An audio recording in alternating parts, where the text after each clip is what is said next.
আজকে এখানে ডাকসু এজিএস পদের জন্য মনোনয়ন ফর্ম দাখিল করেছি। যদিও আমার কোনো ডাকসু সংক্রান্ত কোনো প্রিপারেশন ছিল না। আপনারা হয়তো জানেন যে বরিশালে দীর্ঘদিন যাবৎ সেবা মেডিকেল কলেজ হাসপাতাল সহ বাংলাদেশের সকল সরকারি হাসপাতাল স্বাস্থ্য সংস্কারের 3 দফা দাবি নিয়ে আন্দোলন চলছে। এখানে আমাদের জানেন 3-4 দিন আগে আমরা খবর পেয়েছি আমাদের ফজলুদ্দিন আমাদের ছোট লিজা, তার হার্টের টিউমার এবং ফুসফুসে পানি জমার কারণে সে মারা গেছে। এই যে মৃত্যু, এটা অনাকাঙ্ক্ষিত একটা মৃত্যু।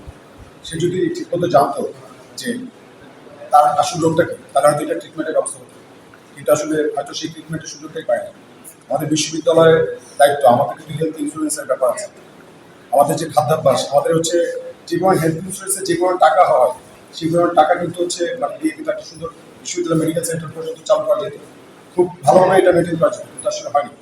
এরকম সব বিষয়ে চিন্তা করে ঢাকায় এসেছিলাম, তো যাতে বিশ্ববিদ্যালয়ের শিক্ষার্থীদের সাথে যোগাযোগ করা যায়। এবং এখন যে এইমাত্র খবর পেলাম যে বরিশালে আমাদের যারা শিক্ষার্থী বন্ধুরা আন্দোলন করছে, তাদেরকে আজকে ডিসি মহোদয় আমাকে ডেকেছিলেন স্মারকলিপি নেওয়ার জন্য, কিন্তু শুনেছি বরিশালের শিক্ষার্থীরা মাত্র পুলিশ তুলে নিয়ে গেছে। আমি এখন আবার বরিশালে যাচ্ছি। যদিও সময় আমার অবস্থানটা জানান দিয়ে গেলাম, যদি ভাগ্যে থাকে আবার যদি ফিরে আসি হয়তো বা পুরো বিষয় তখন বলবো। এখন যাচ্ছি, এখন আমরা স্বেচ্ছায় বরিশালে কারাবরণ নেওয়ার জন্য প্রস্তুত নিচ্ছি।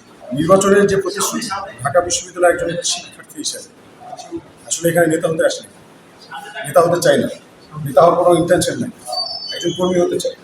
এবং আমরা যেই সমস্যাগুলো ফেস করেছি বিশ্ববিদ্যালয় জীবনে, সেই সমস্যাগুলো ধরে ধরে প্রত্যেকের কথা শুনে, ইন্ডিভিজুয়ালি কথা শুনে শুনে প্রত্যেকটা সমস্যার যৌক্তিক সমাধান ইনশিওর করার জন্য নিজেদের ভয়েস রেজ করতে চাই, সর্বোচ্চ পর্যায়ে ভয়েস রেজ করতে চাই। সেই সুযোগটা জাস্ট চাওয়া, এর বাইরে বেশি কিছু বলার নাই।